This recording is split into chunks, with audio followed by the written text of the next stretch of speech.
Donc 4 personnes que j'ai moi-même coachées et formées l'année dernière et qui ont obtenu 20 sur 20 à l'oral. Il s'agira bien de comprendre le positionnement de ces personnes et 2 cas qui donc ont malheureusement échoué et je montrerai pourquoi. Ensuite, j'analyserai les différentes questions classiques, toutes les questions auxquelles vous serez confrontés dans le cadre donc de l'oral de reconversion. Depuis ces 20 dernières années, j'ai été confronté à 9 cas, 9 figures en quelque sorte, dans le cadre de l'oral, soit l'oral classique, une personne qui se présente au concours, qui a pratiqué un métier et qui souhaite tout simplement en changer. C'est ce que j'appelle l'oral de reconversion classique. Deuxième cas de figure, la multi-reconversion. La personne a changé plusieurs fois de métier. Le troisième cas est celui de la reconversion où le candidat qui en général a entre 22 et 25 ans a suivi un cursus universitaire, une faculté, voire PACES, et n'a pas mis en pratique ses études et souhaite se reconvertir avant même d'avoir pratiqué donc le premier métier auquel il s'est destiné. C'est un cas évidemment qui est beaucoup plus épineux. Enfin, le cas numéro 4, où le candidat se présente au concours suite à un licenciement économique, licenciement tout court. En d'autres termes, dans ce cas précis, il n'a pas le choix, il est, je dirais, forcé en quelque sorte à trouver un autre emploi et c'est l'occasion pour lui eh bien, d'opérer une reconversion. Le cas de la rupture conventionnelle est un peu différent puisque là, nous avons l'idée d'une prise en main de cette décision, de cette volonté affichée de rompre avec le contrat précédent, le contrat de travail. Évidemment, nous parlerons et nous regarderons ces 2 cas de figure, le cas numéro 4 et le cas numéro 5, qui sont très proches, mais évidemment, dans le cadre de l'option numéro 4, la figure numéro 4, les jurys se poseront toujours la question, et si vous n'aviez pas été licencié, seriez-vous donc là devant nous aujourd'hui?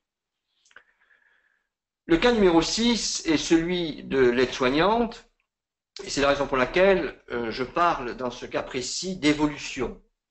Vous savez très bien, la première année en IFSI correspond au diplôme d'aide-soignante. C'est un peu comme les poupées russes. Donc, dans chacune des infirmières, dans chaque infirmière sommeille en quelque sorte une aide-soignante, puisque une infirmière est donc une aide-soignante, puisque la première année, comme je le disais précédemment, correspond au diplôme d'aide-soignante. Le cas de la mère au foyer, numéro 7, est également relativement courant. Parler de reconversion n'est pas forcément approprié, mais ce que j'ai voulu souligner ici, c'est le fait de se destiner à un nouveau métier, bien que le terme de nouveau ne soit pas adapté, puisque une mère au foyer, tout dépend si vous considérez qu'élever ses enfants est un métier, mais vous avez compris, il s'agit là d'un cas de figure un peu différent. Le cas numéro 8, que j'ai rencontré durant ces 20 dernières années, je l'ai intitulé « Cas des immigrés ». Alors pourquoi les immigrés? Eh bien, très fréquemment, nous sommes confrontés à des candidats qui viennent du Sénégal, du Cameroun, qui ont fait 1 ou 2 années d'études universitaires dans leur pays d'origine et qui, pour des raisons personnelles, mariage, etc., habitent en France depuis 2-3 ans, n'ont pas de métier et souhaitent justement passer le concours. Et j'ai moi-même donc coaché et formé un grand nombre de personnes, principalement provenant donc des pays que j'ai cités, mais bien évidemment la liste serait longue puisque le concours est ouvert, n'est-ce pas, à tous les candidats, quelles que soient leurs origines. Cependant, bien évidemment, je parle ici du concours d'infirmier de liste 1, c'est-à-dire les personnes ayant un titre de séjour, puisque le concours pour les ressortissants extérieurs à l'Union européenne, évidemment, les modalités au niveau du concours ne sont pas les mêmes. Donc, je traite ce soir uniquement les modalités donc, du concours liste 1, c'est-à-dire candidat, bachelier et résident en France. Le dernier exemple auquel donc nous sommes confrontés au concours est celui que je qualifie du projet lourd. Alors pourquoi lourd?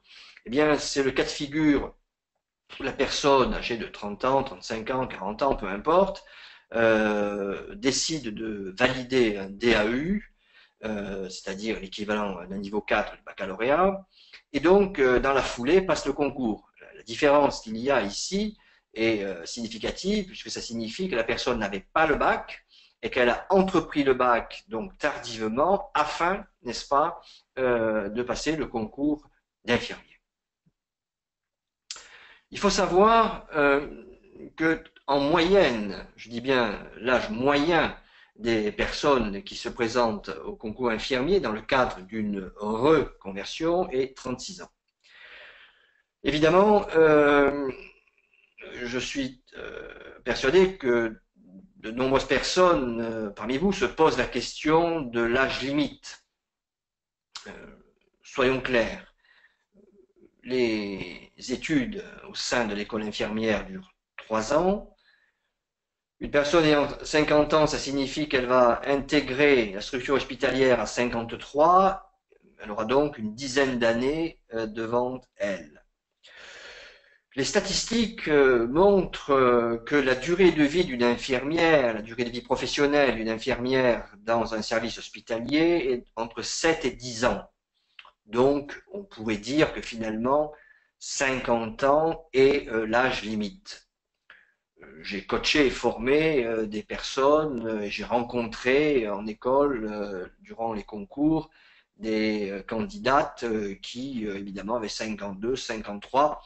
Je n'ai jamais rencontré encore de personnes au-delà de 53 ans. Donc, c'est la raison pour laquelle j'estime que la limite est de 50 ans. Le taux de féminisation, donc, dans le cadre du concours infirmier, de 87%, c'est un chiffre qu'on retrouve dans de nombreuses publications. Donc, ça signifie que sur 100 infirmiers et infirmières, il y a 87 femmes et 13 hommes. Sauf que, et c'est très intéressant, dans le cadre de la reconversion, eh bien, force est de constater que nous sommes confrontés à un nombre d'infirmiers, donc au masculin, un peu plus important.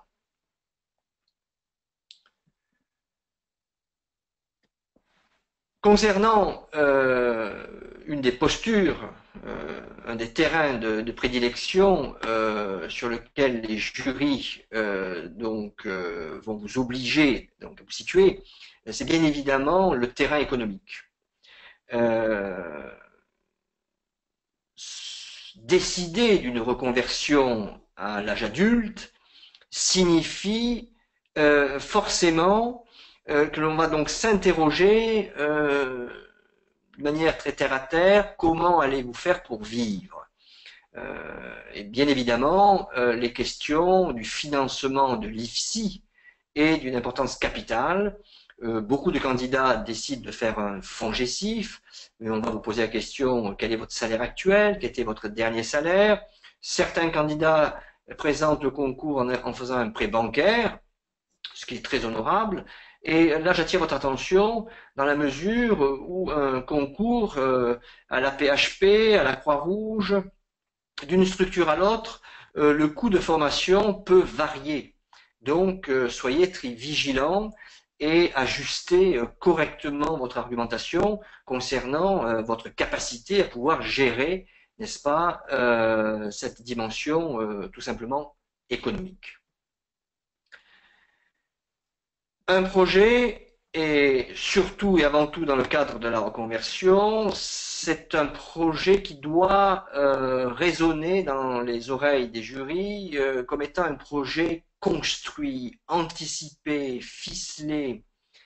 Et en tant que jury, nous apprécions énormément les personnes qui ont réalisé des enquêtes, ont trouvé le moyen de rencontrer des infirmiers pour parler. Évidemment, le stage non rémunéré est très apprécié. Avec le Pôle emploi, vous avez la possibilité de réaliser un stage d'observation. Vous multiplierez alors vos chances par 3. Privilégiez les maisons de retraite médicalisées. C'est un terrain, je dirais, très fertile. C'est là que vous trouverez la capacité à faire un stage d'observation, quelle que soit la durée, mais il est important que face au jury, vous soyez capable de montrer que vous n'avez pas uniquement rencontré des infirmières en photo ou en film, ou en étant vous-même hospitalisé, mais que vous avez pris la peine, n'est-ce pas, eh bien, de mettre en œuvre des moyens pour non pas vérifier, mais je dirais être au contact et être capable de comprendre, de formaliser en quoi consiste ce métier.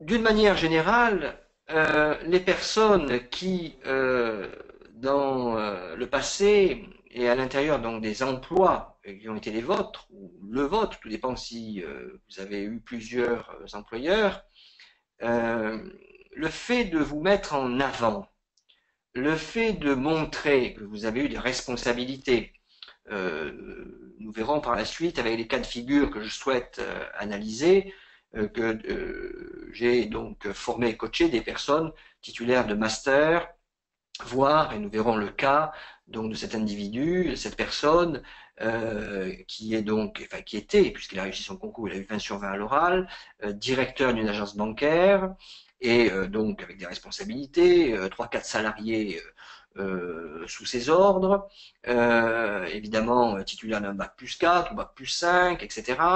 Le fait justement de mettre en avant cet argument est une erreur. Il faut que vous considériez ici qu'un infirmier c'est un bon soldat, un subordonné, et si vous mettez en avant ses responsabilités, il y aura alors dans l'esprit des jurys la question, mais comment va-t-elle ou comment va-t-il faire pour accepter les ordres d'une infirmière de 22 ans qui plus est, donc aura un diplôme très inférieur à la personne en reconversion et évidemment un âge moindre. Donc cette mise en avant, je dis bien ce sacre du jeu, hein, dire j'ai eu des responsabilités, est véritablement une mauvaise piste à suivre, une piste très sablonneuse. Idem, les cas de reconversion de personnes titulaires de bachelor et de master, master 1, master 2, peu importe, je dirais que l'afflux de diplômes et le fait d'avoir un bac plus 5 est très délicat. Donc, à vous de réfléchir à comment, je dirais, minimiser cette dimension. Mais je reviens à ce que j'indiquais donc dans la diapositive précédente. La question qu'on va se poser, c'est comment accepterez-vous? Aurez-vous suffisamment de docilité? Serez-vous un salarié suffisamment éclairé pour accepter des ordres d'une personne moins diplômée et d'un âge très inférieur à vous? Donc, là encore, je le dis, je le répète, attention, la plupart des personnes que j'ai vues échouer l'oral, eh bien, étaient justement dans le cas de figure cette dimension d'être surdiplômé et non pas sous-qualifié. Bien évidemment, la question du retour à l'école est une question cruciale. Je m'explique. Vous avez décidé de changer de vie, vous avez décidé de pratiquer un nouveau métier, certes, mais nous devons également nous poser la question, comment allez-vous vivre le retour à l'école? Et donc, c'est la raison pour laquelle il faudra souligner, il faudra montrer eh bien, que vous êtes une personne qui est restée jeune dans sa tête. Et il faudra justement montrer comment vous envisagez et quels sont les moyens, selon vous, que vous pouvez mettre en œuvre eh bien, pour vivre ces 3 années avec une certaine facilité, puisque, évidemment, vous serez plongé au milieu d'une soixantaine de jeunes filles de 19-20 ans.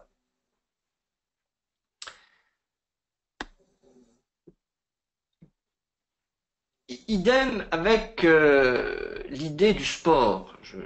J'ai évoqué le retour à l'école et le fait d'être jeune dans votre tête. Le métier d'infirmier, beaucoup de personnes ne le soupçonnent pas, c'est un métier physique. Vous serez donc amené à travailler en étant 10 heures, voire 12 heures debout, et le fait de pratiquer du sport, mais véritablement, je dis de manière très très très régulière, à raison de 3-4 heures par semaine, est un facteur d'une importance capitale. Donc, si vous ne faites pas de sport, pardon, bien évidemment, je ne suis pas en train de vous obliger à vous inscrire dans le club de gym du coin de la rue. Le jogging, le marathon est, je dirais, un argument pour montrer et souligner que vous avez une certaine vigueur sportive.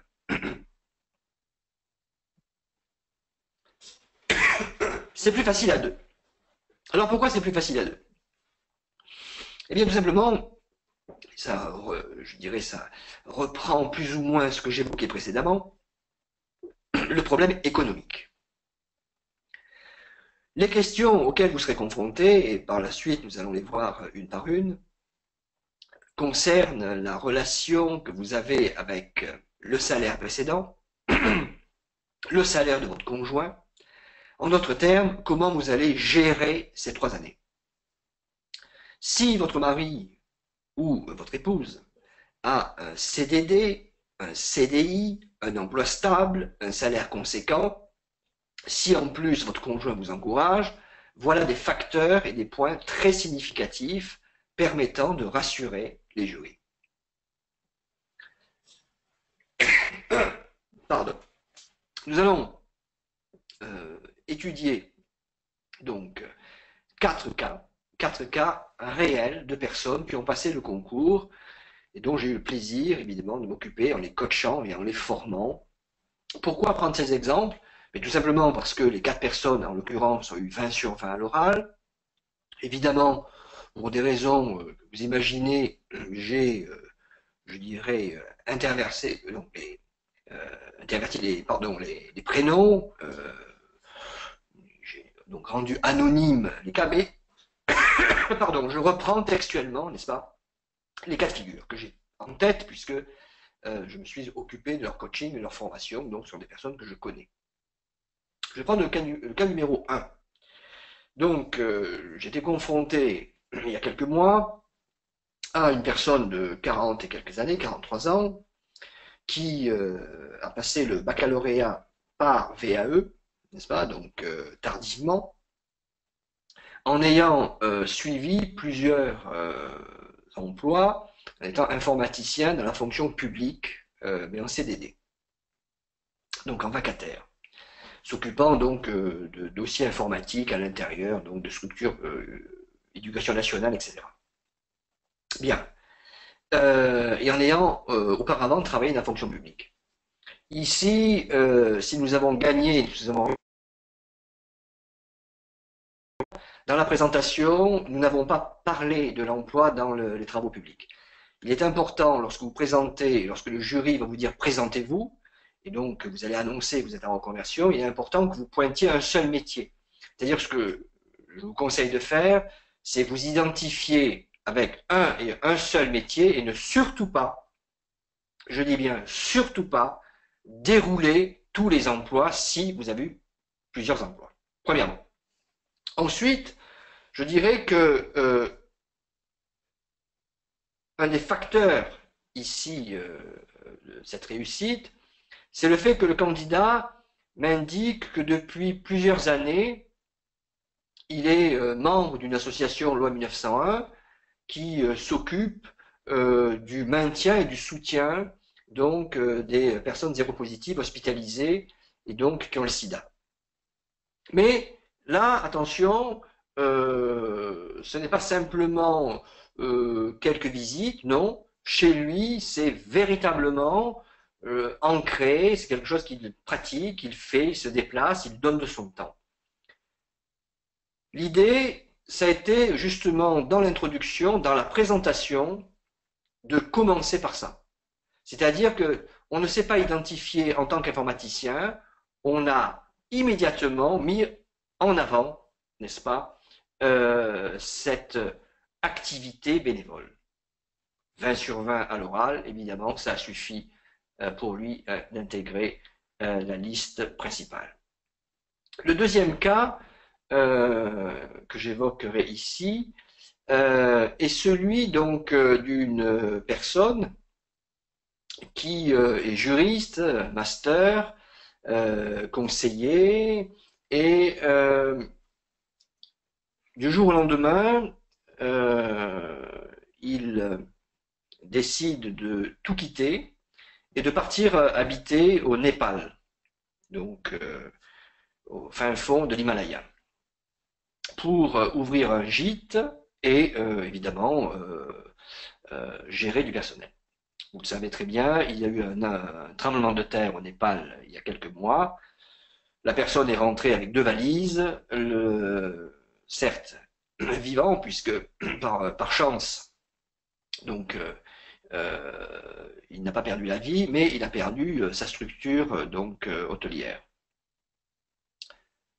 Présenter le concours en disant j'ai créé, je suis parti, j'ai monté de mes mains, parce qu'à un moment donné, la personne est partie avec un billet d'avion et a créé sa structure, etc. Donc c'était vraiment la preuve d'un profil très fort. Ce n'est pas tout le monde qui est capable de partir comme ça dans un pays lointain. Bon. Eh bien, là,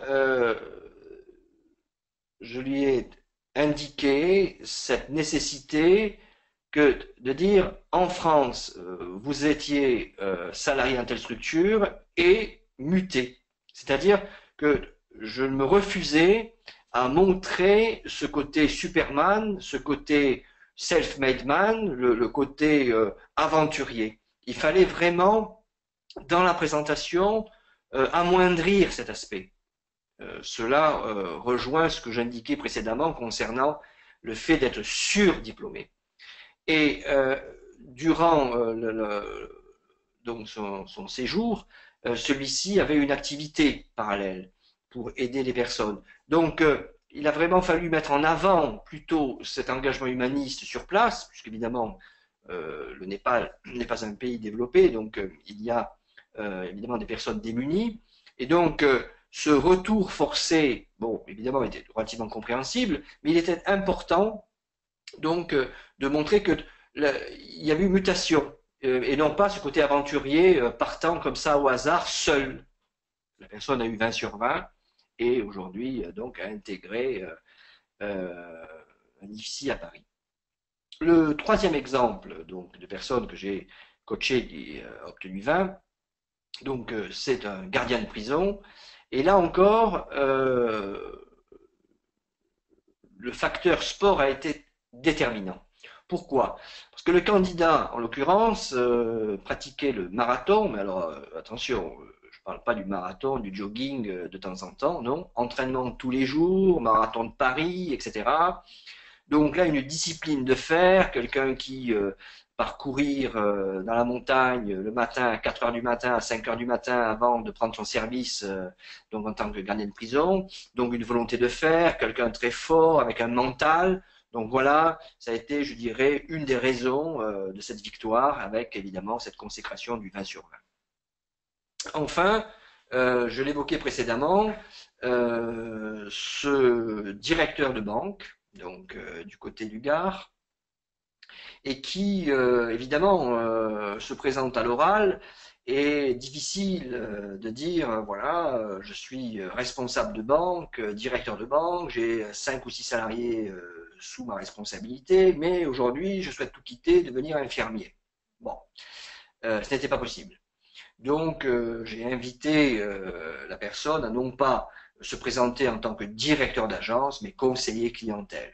Bon, évidemment, c'est légèrement, non pas transformer, mais donner une réalité qui n'est pas tout à fait la même, sans, je dirais, cet excès de responsabilité qui aurait vraisemblablement alerté les jurys.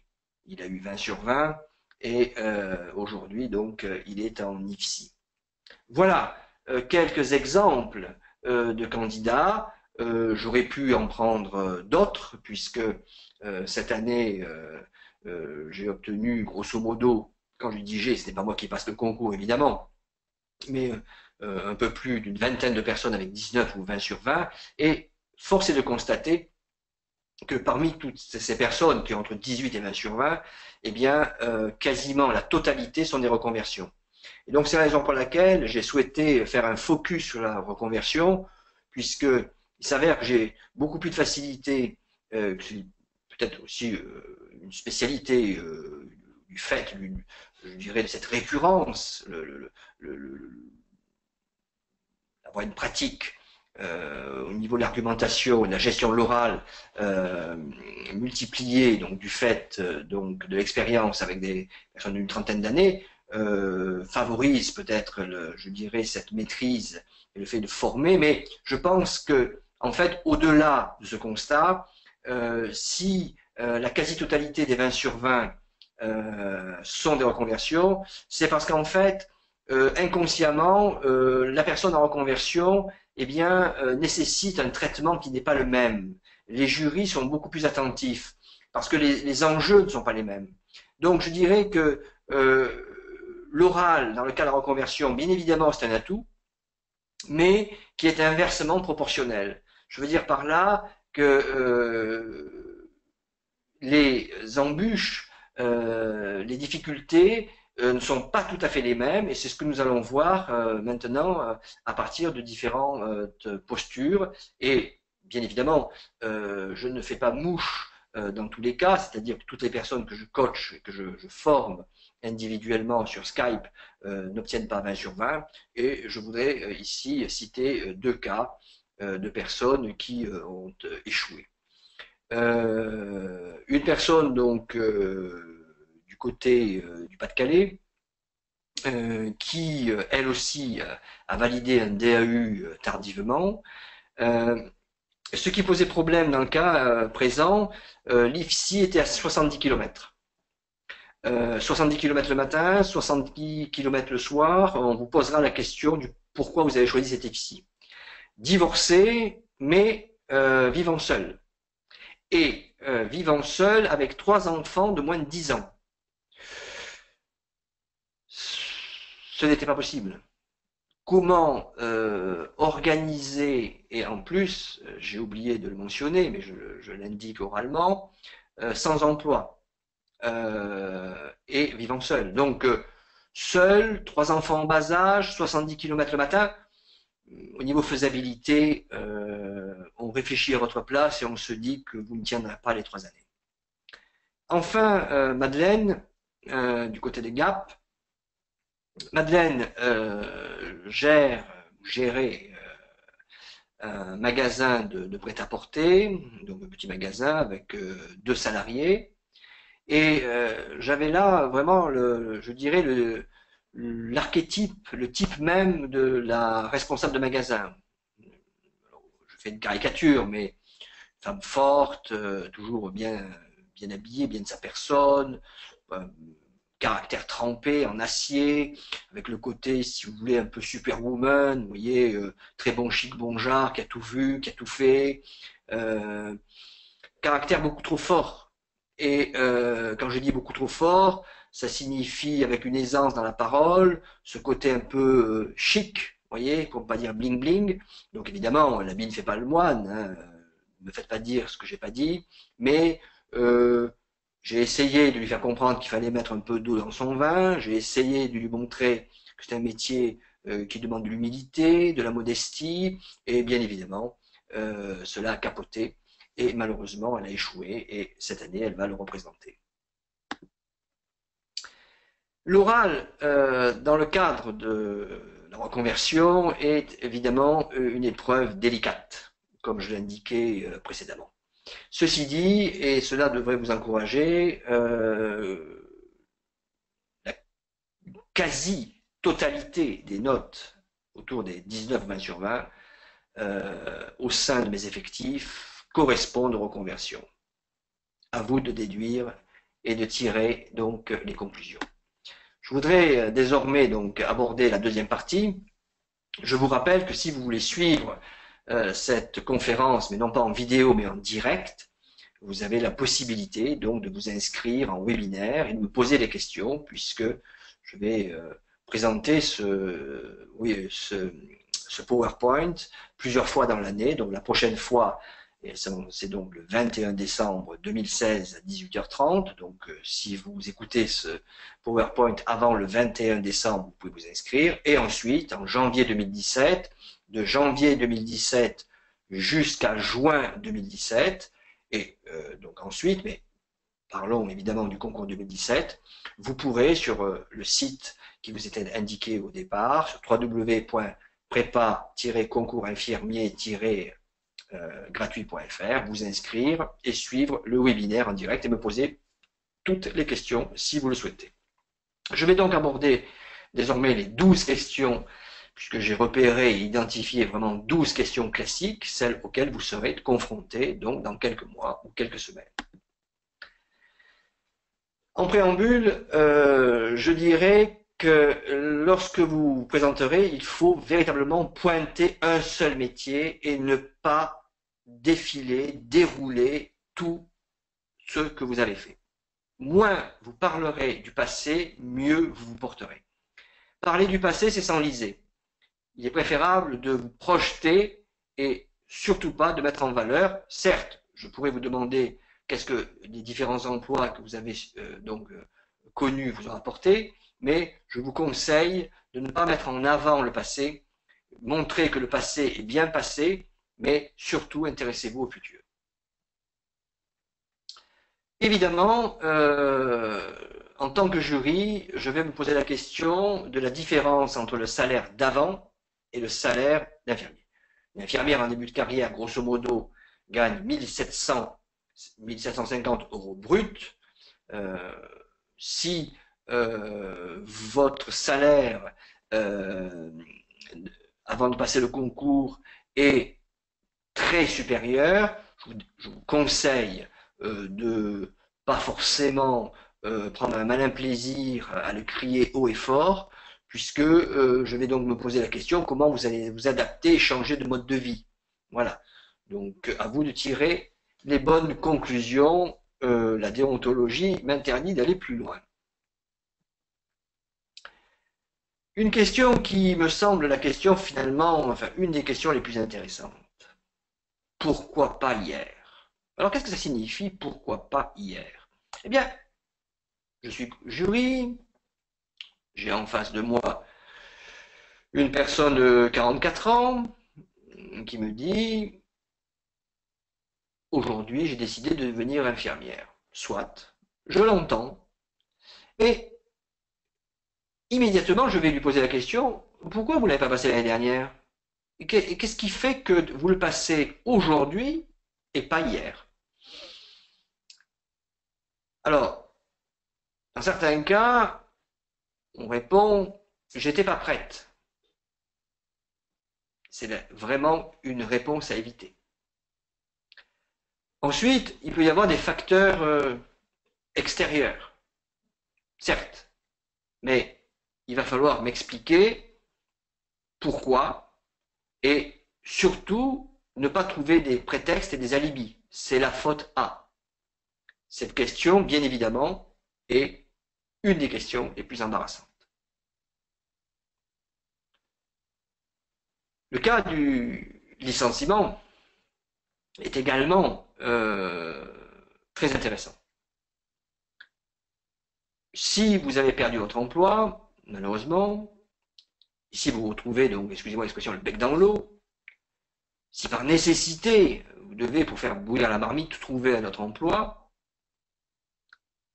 vous choisissez de devenir infirmier, et dès lors, je vous poserai la question, mais si vous n'aviez pas été licencié, seriez-vous là? Question évidemment très très délicate à réfléchir.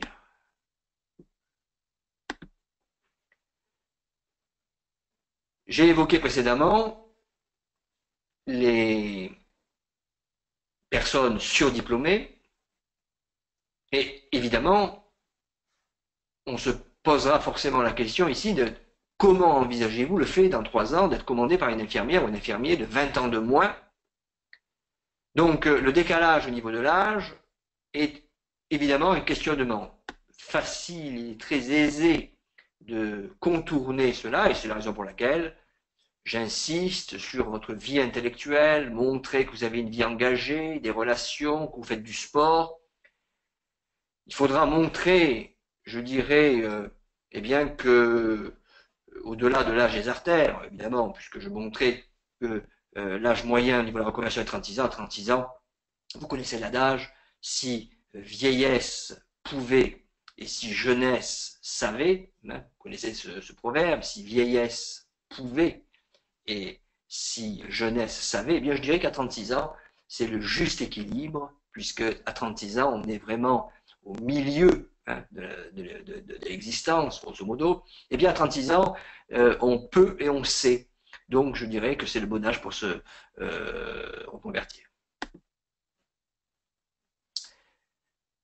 Toujours sur le même registre, pourquoi n'avez-vous pas tenté le concours après l'obtention du bac, c'est-à-dire autour de vos 20 ans? Et attention à la réponse, je n'étais pas prête.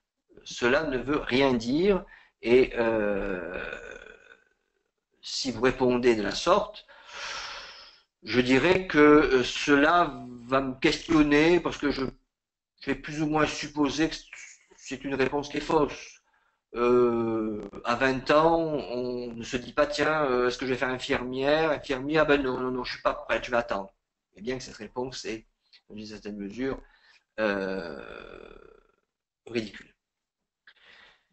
L'aspect économique, l'aspect pratique est évidemment déterminant. Le cas pratique de cette dame donc qui a échoué, qui habitait dans le nord de la France, j'ai évoqué l'exemple précédemment, vous montre que nous allons vraiment questionner pourquoi l'IFSI, la distance, les trajets, etc.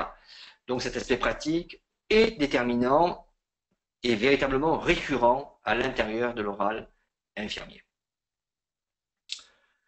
Le passé est bien passé, ne critiquez surtout pas l'emploi précédent, montrez que cela vous a apporté, il ne faut surtout pas dénigrer.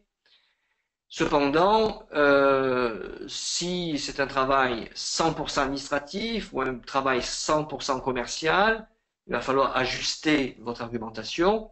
Rappelez-vous au passage que infirmière, c'est un métier où vous aurez au moins 15 à 20% de tâches administratives, qu'on se le dise.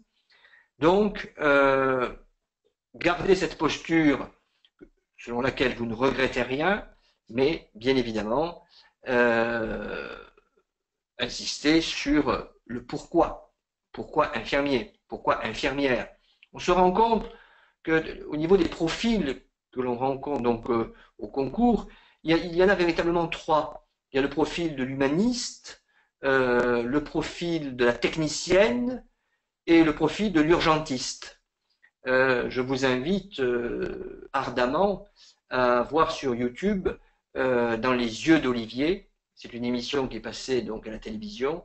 Vous tapez sur YouTube Dans les yeux d'Olivier infirmière et là vous aurez une émission de 2 heures admirable à voir absolument.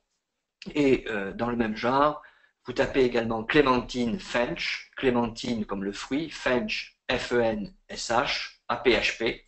Et là, vous aurez une vision du métier d'infirmier, c'est-à-dire sa face cachée. Et il vous faudra alors bien comprendre toutes les difficultés de cette infirmière qui témoigne sur YouTube. Et cela vous permettra également de savoir où vous allez mettre les pieds. On vous posera également la question, quel est le programme de ces 3 années? Il faut savoir que le programme se divise vraiment en 3, les sciences humaines, les sciences expérimentales, les gestes et postures. À l'intérieur des sciences humaines, Vous pouvez y loger l'anglais, bien que ce soit une science humaine à proprement parler, la sociologie, la psychologie, le droit, et les sciences expérimentales, évidemment, la biologie, médecine, anatomie. On vous posera forcément la question, est-ce que c'est la première année que vous passez le concours? C'est à la fois, je dirais, un avantage que de dire je l'ai déjà passé, donc ça signifie que vous êtes volontaire et que vous recommencez, et c'est à la fois évidemment problématique puisque ça montre que vous avez échoué. Mais attendez-vous évidemment d'être confronté forcément à cette question. Comment vous préparez? Dans beaucoup de fiches que vous serez amené à remplir pour passer le concours, soit à l'inscription avant l'oral, on vous demandera si vous avez fait une prépa. J'insistais sur la valeur du stage. Tout dépend de quel type de prépa vous avez fait, mais en général, les personnes en reconversion n'ont pas la possibilité de faire une...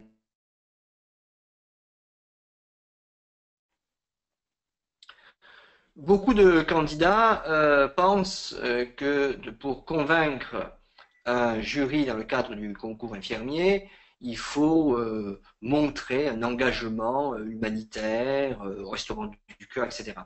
Bon, j'évoquais le candidat qui a eu 20 sur 20 à Marseille, qui évidemment est engagé auprès des personnes touchées par le sida, mais attention, là, il s'agit véritablement d'un engagement très fort.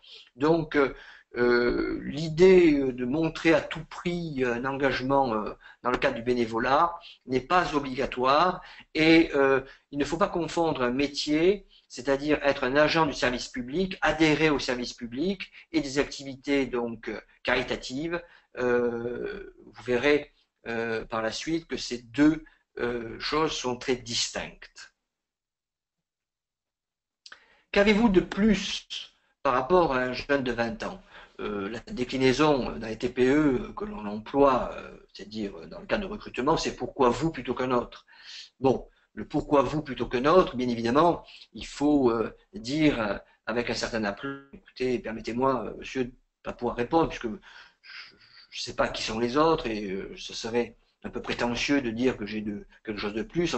J'en ai certaines, c'est que je me sens prêt, et voilà les moyens, au risque de me répéter, que j'ai vraiment mis en place pour me préparer. Voilà, vous voyez qu'on retourne la question autrement, mais ne tombez pas dans le panneau à dire que vous avez plus d'expérience, etc. Cela n'est pas convaincant, je vous l'assure. Concernant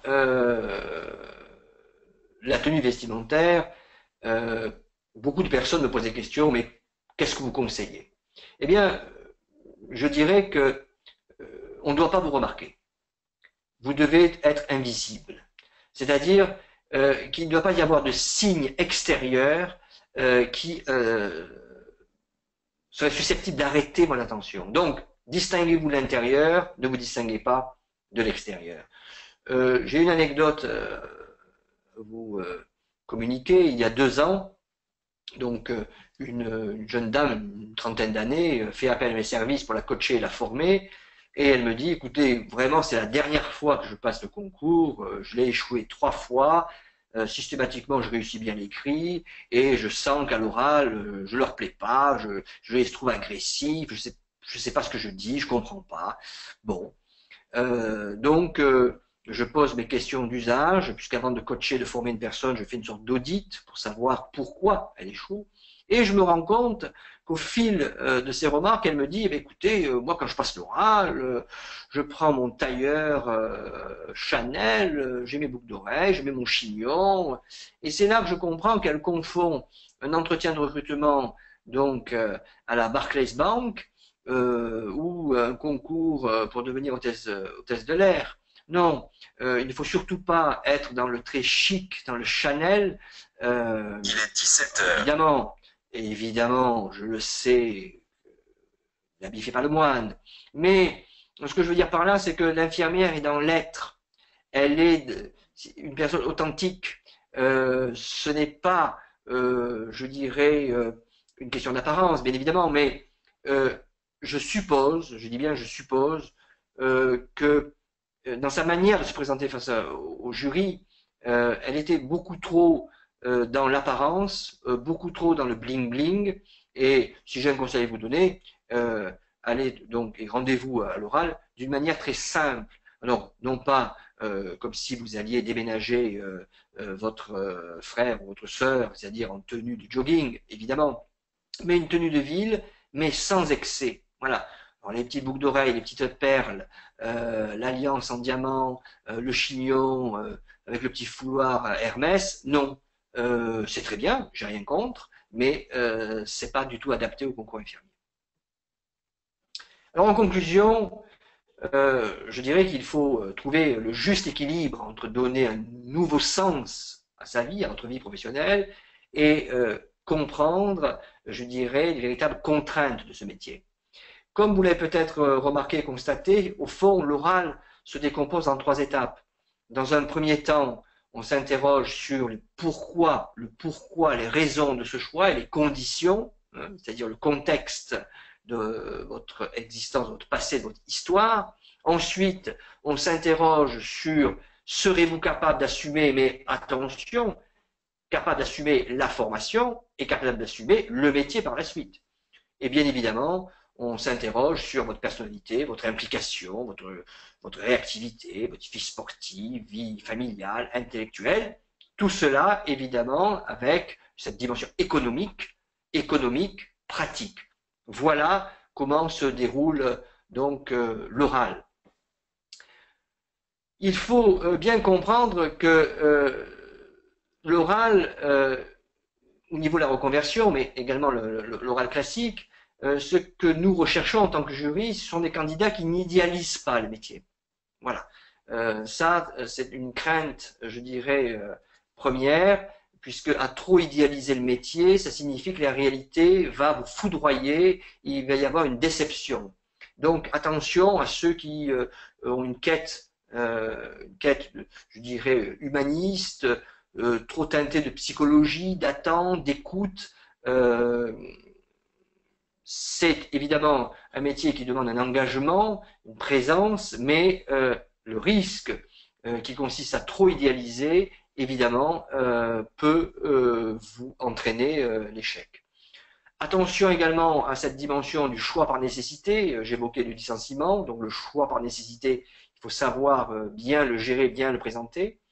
Nous attendons également une enquête, que ce projet soit vraiment construit et pas simplement une décision à la volée. Et bien évidemment, j'insiste sur cette dimension des conditions pratiques et économiques. Alors, si vous souhaitez aller plus loin avec moi-même, donc si vous souhaitez faire un chemin et si vous souhaitez que je vous coach et vous forme donc au concours, eh bien, depuis plusieurs années, j'ai élaboré un module dont vous pouvez prendre connaissance sur www.visioprepa.fr. C'est un module qui a un coût de 295 € avec un paiement en 2 fois. Premièrement, 200 € à l'inscription et 95 € le deuxième versement uniquement après les écrits et après la validation de l'écrit.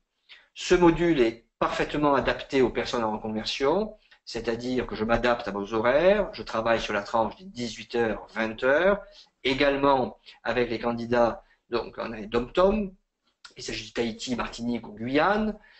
Je suis l'unique formateur, donc à partir du moment où vous décidez qu'on travaille ensemble, eh bien, je serai à la fois votre coach sportif, votre conseiller et donc votre formateur.